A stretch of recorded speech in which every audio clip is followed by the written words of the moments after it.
सतगुरुदेव महाराज का बोल सच्चे दरबार की जय। मम श्री सतगुरुदेव महाराज महायोगी दिव्य योगी सिद्ध योगी रूपाय च वासिताः श्री सतगुरुदेवाय नमो नमः। गुरु ज्योतिर्ब्रह्म रूपाय गुरु स्तंभ साकाराय गुरु कार्यसु सिद्धि दाता तस्मै श्री सतगुरुदेवाय नमो नमः। श्री कर्पूर गौरम करुणावतारम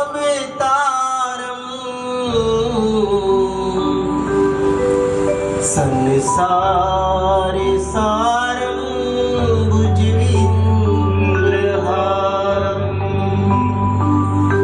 सदा वसन्तं हृदयारविन्दे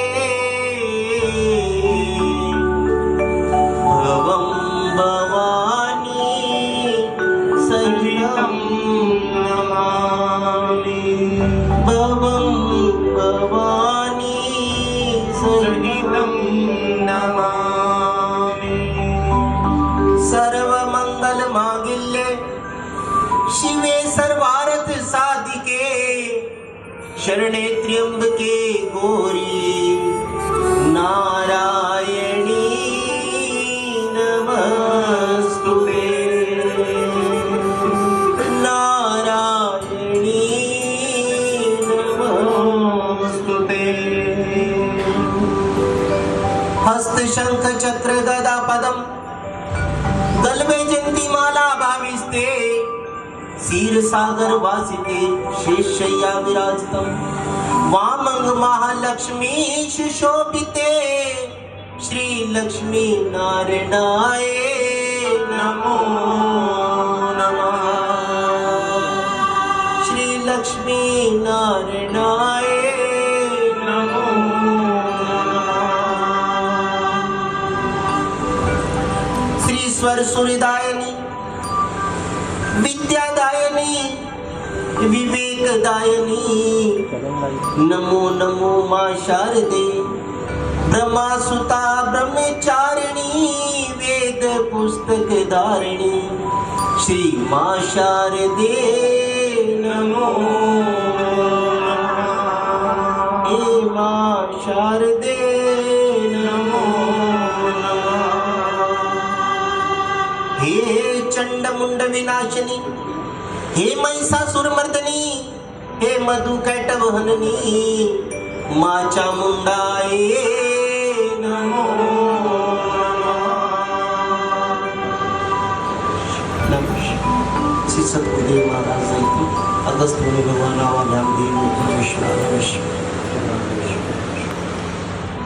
आदरणीय साध संगत जी, आज श्रावण मास से सुदी पक्ष से एकादशी तिथि संवत 2080 अनुकूल है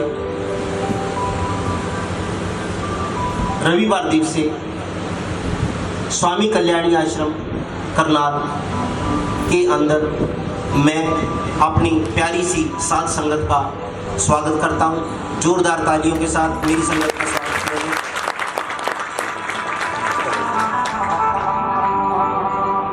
दूसरा,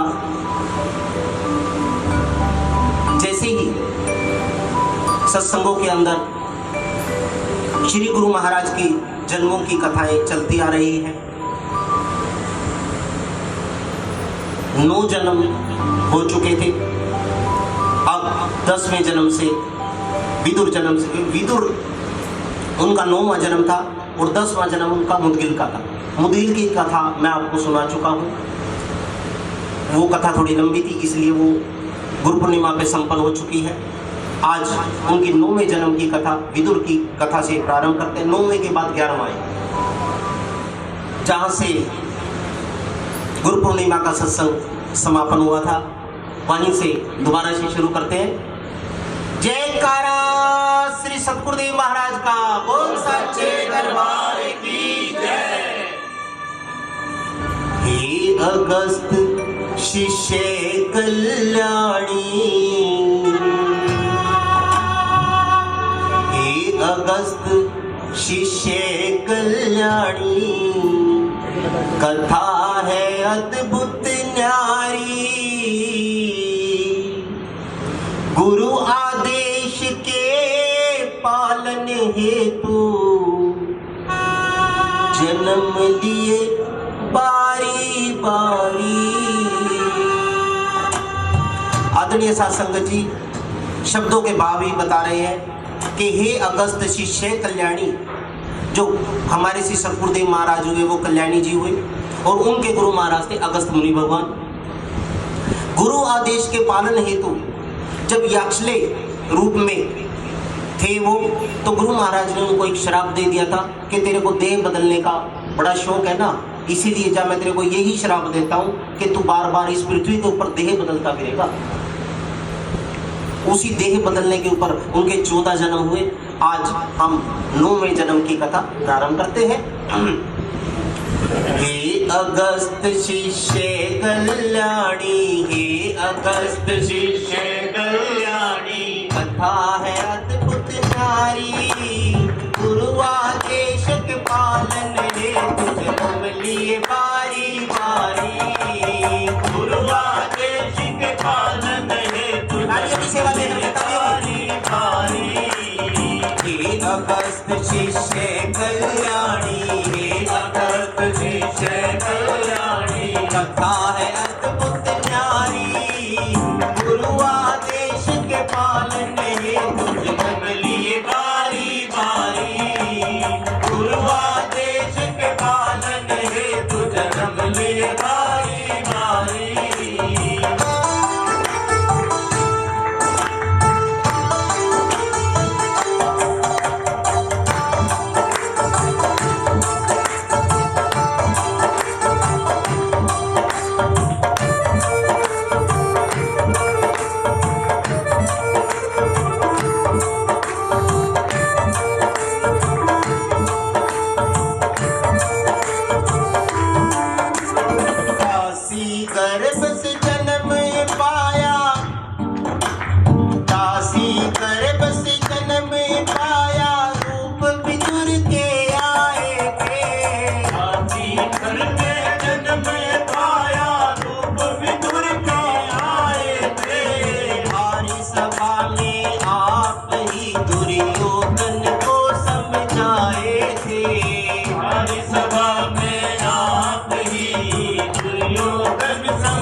गुरु महाराज का 9वां जन्म हुआ वो विदुर का था और विदुर जन्म में उन्होंने, आज भी विदुर नीति बहुत ज़्यादा फेमस है। जितने भी राजनीतिज्ञ हैं वो विदुर नीति के ऊपर चलते हैं। वैसे तो नीतियाँ तो और भी हैं, लेकिन विदुर नीति सबसे बड़ी नीति मानी गई आज भी राजनीति के अंदर। जब दुर्योधन बड़ी सभा में पांडवों के खिलाफ खड़ा था और इधर से श्री कृष्ण जी उसको समझा रहे थे और उधर से विदुर भी उसको समझा रहे थे कि 5 गांव दे दे, मैं 5 गांव दे के उनको मना लूंगा। लेकिन दुर्योधन कहने लगा मैं तो सोई की लोग जितनी भी जगह उनको नहीं दूंगा। आदरणीय भक्तों, जब विदुर जी ने ये देख लिया कि ये तो महाभारत का युद्ध होगा, कोई रोक ही नहीं सकता, और इस विदुर का निर्णय क्या होगा वो भी उनको पता था, क्यों महाज्ञानी थे, महाविद्वान थे। तो विदुर जी धृतराष्ट्र को कहने लगे कि हे राजन, इस युद्ध के अंदर कौरवों का नाश निश्चित है, क्योंकि जिस पक्ष में श्री कृष्ण जी धर्म रूप लिए खड़े हैं वो हार कैसे जाएगा। इसीलिए तेरे पुत्रों का विनाश, कुरुवंश का विनाश निश्चित है। और जिनको मैंने अपनी गोदी में पाला है, जिनको मैंने छोटे छोटे उनका बचपन देखा है, तो उनको मैं मरते हुए कैसे देख लूंगा। हे राजन, मैं आपकी राजनीति त्याग करता हूं। आपका राजनीतिक है संभालिए। और कहां गए? वनगमन को चले गए। इतिहास उठा करके देख लो, उसके बाद भी दुर्गा कोई जिक्र नहीं। आप इतिहास उठा करके देख सकते हैं, उसके बाद भी दुर्गा कोई जिक्र नहीं। वनगमन को चले गए थे। वनगमन को जाने के बाद नारायण के दर्शन पाए, नारायण के दर्शन पाए, नारायण के दर्शन पाए, उलझन मिट गई सारी।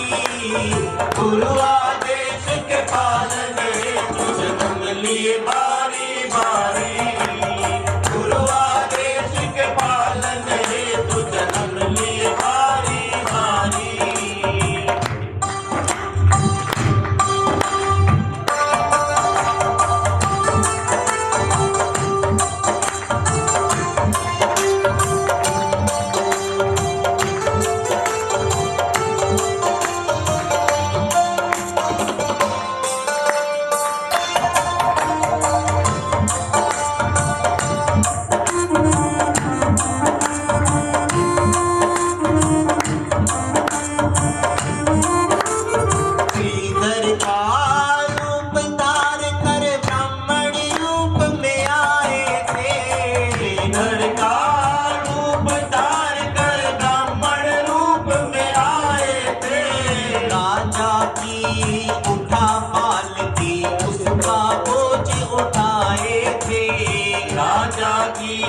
उठा पालकी उसका बोझ उठाए थे। राजा का विवेक जागा, श्रीधर गुरु बनाए थे। राजा का विवेक जागा, श्रीधर गुरु बनाए थे। ब्रह्म ज्ञान की प्राप्ति हेतु श्रीधर गुरु बनाए थे। ब्रह्म ज्ञान की प्राप्ति हेतु श्रीधर गुरु बनाए थे। आदरणीय शासक जी, उनका जो अगला जन्म हुआ 11वां, वो श्रीधर के रूप में हुआ और श्रीधर के ब्राह्मण कुल में हुआ। और ब्राह्मण कुल में उन बच्चों का पालन, परिवार का पालन पोषण करने के लिए उन्होंने एक कार्यभार संभाला कि राजा की पालकी उठाने का। राजा की पालकी उठाते थे और राजा की पालकी इधर से उधर ले जाना, इधर से उधर ले जाना, ऐसे ढोते थे। लेकिन एक दिन क्या हुआ कि श्रीधर कहने लगे कि पालकी रोक लो, कि राजन पालकी रोक लो, आगे खतरा है। अब राजा तो राजा होते हैं, वो एक नौकर की बात क्यों मानेंगे, और वो भी पालकी उठाने वाले की। कहने लगे ऐसा है, चुप हो जाओ, तेरे को ज्यादा पता है। कहने लगे कि राजन आगे खतरा है, आप रुक जाओ। लेकिन वो राजा तो नहीं रुके, चलते रही, पालकी चलने लगी। और चलते चलते क्या हुआ, एक शेर ने उनके ऊपर आक्रमण कर दिया। जैसे ही शेर ने आक्रमण किया, तुरंत जो उसके मंत्री थे शेर के ऊपर टूट के पड़े। लेकिन उस प्रहार के अंदर राजा बच गए। राजा की एकदम आंखें खुल गई। घर आकर के सोचा कि श्रीधर को बुलाया गया और कहने लगे कि श्रीधर एक बात बताओ कि तुम्हें ये कैसे पता चला कि आगे खतरा है। कहने लगे कि प्रभु, मैं आपका सेवक हूँ, आप राजा हैं, मेरे को देवों का आदेश हुआ। कहने लगे कि देवों का आदेश कैसे होता है। तो जैसे ही राजा का विवेक जागा कि ये आम ब्राह्मण नहीं है, ये आम ब्राह्मण नहीं है, ये कोई सिद्ध पुरुष है, तो राजन ने तुरंत उनको गुरु बनाया। और गुरु बना करके राजा का विवेक जागा, उसकी समझ में आए थे। राजा का विवेक जागा, उसकी समझ में आए थे। ब्रह्म ज्ञान की प्राप्ति हेतु श्रीधर गुरु बनाए थे। ब्रह्म ज्ञान की प्राप्ति हेतु श्रीधर गुरु बनाए थे। राजा को मुक्ति दिलाई, राजा को मुक्ति दिलाई, राजा को मुक्ति दिलाई, किए कर्म उपकारी। गुरु आदेश के पालन है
जो गुरु महाराज का जन्म हुआ आत्मदेव के रूप में हुआ 12वां जन्म। और कहाँ हुआ? कलकत्ता। आज तो उसको कलकत्ता कहते हैं, लेकिन उस प्राचीन समय में उनको क्या कहते थे? कालकटा। क्यों? वहां महाकाली का वास था, और जिसने इसके दर्शन कर लिए उसका काल कट गया।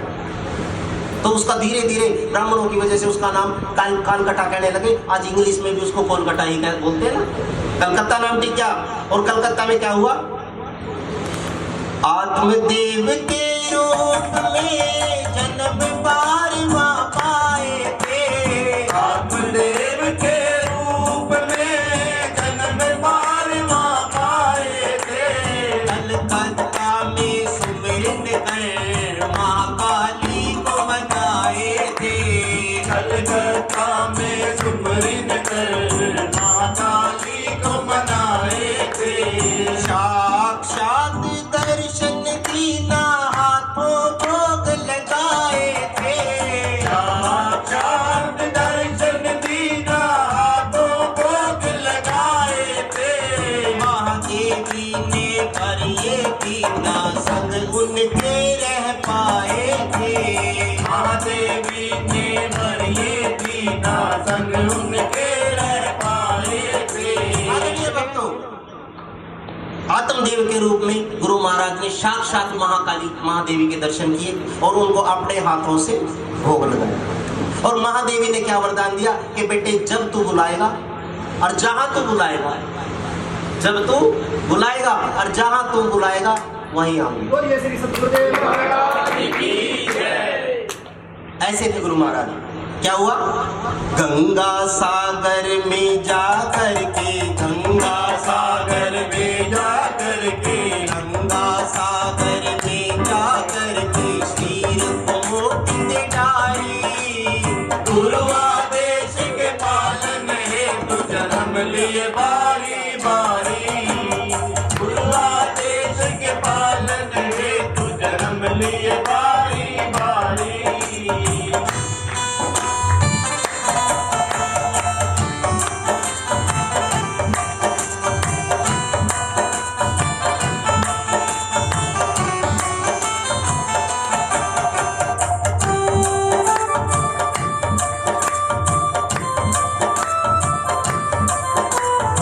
ईश्वरानंद रूप में हिंडन नदी पे आए थे। ईश्वरानंद रूप में हिंडन नदी पे आए थे। याद किया परशुराम को शिवलिंग जल चढ़ाए थे। याद किया परशुराम को शिवलिंग चढ़ाए थे। आदरणीय सासंग जी, हिंडन नदी कहाँ है? मेरठ से थोड़ा सा आगे है। मेरठ से थोड़ा सा आगे हिंडन नदी। वहाँ कभी के समय में परशुराम जी का आश्रम होता था और परशुराम जी ने वहाँ निवास किया और वहाँ शिवलिंग की स्थापना की थी। क्यों की थी? क्यों उन्होंने अपनी माता का वध कर दिया था, रेणुका का। और रेणुका का जैसे वध किया और वध करने के बाद अपने पिता की आज्ञा मानी, तो पिताजी कहने लगे कि मैं बड़ा खुश हूँ। राम बोलते थे उनको, परशुराम नहीं बोलते थे। राम, मैं बड़ा खुश हूँ, क्योंकि परशु ने धारण कर लिया था इसलिए परशुराम बोलने लगे थे। तो राम, मैं तेरे से बड़ा खुश हूँ, तूने मेरी आज्ञा का पालन किया, अपनी माता का वध कर दिया, बहुत अच्छा किया तूने। जा मांग ले, क्या मांगता है? परशुराम कहने लगे कि पिताश्री, मेरी माँ को दोबारा से जिंदा कर दो, दोबारा से जिंदा कर दो। माता तो रेणुका जी दोबारा से जिंदा हो गई, लेकिन जो मन की गिलानी थी वो नहीं गई मन से। कहने लगे चाहे कुछ भी है, समाज मेरे को क्या कहेगा, इतिहास मेरे को क्या कहेगा कि अपनी माँ का हथियार है। इतिहास तब भी मेरे को ये कहेगा। मन से गिलानी नहीं गई, तो मन से गिलानी ना जाने की वजह से उन्होंने क्या किया कि महादेव की स्थापना की, शिवलिंग की स्थापना की और शिवलिंग पे आरती पूजा आराधना करने लगे, उन भगवान को मनाने लगे। साक्षात उन्होंने पहले दर्शन कर रखे थे, तो भगवान को मनाने लगे कि हे महादेव, ऐसा दुष्ट पापी कोई नहीं होगा कि जिसने अपनी माँ को मार दिया होगा, लेकिन मैं हूँ ऐसा पापी कि मैंने अपनी माँ को मार दिया। अपनी ये परसा जो आपने दिया था सृष्टि रक्षा करने के लिए, सबसे पहले मैंने अपनी माँ भी पहला प्रहार किया। भोलेनाथ पे जल चढ़ाने लगे। हाँ जी, गा करके शिव भजन भोले को मनाए थे। गा करके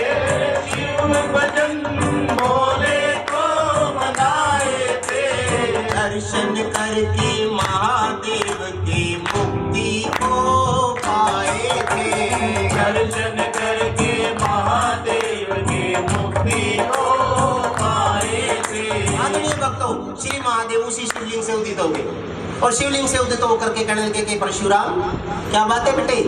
कहने लगे कि प्रभु मेरे ऊपर मां हत्यारे का श्राप लग गया, इसको मेट दो। भगवान कहने लगे कि हे पुत्र, तेरे को कोई मां हत्यारा नहीं देगा।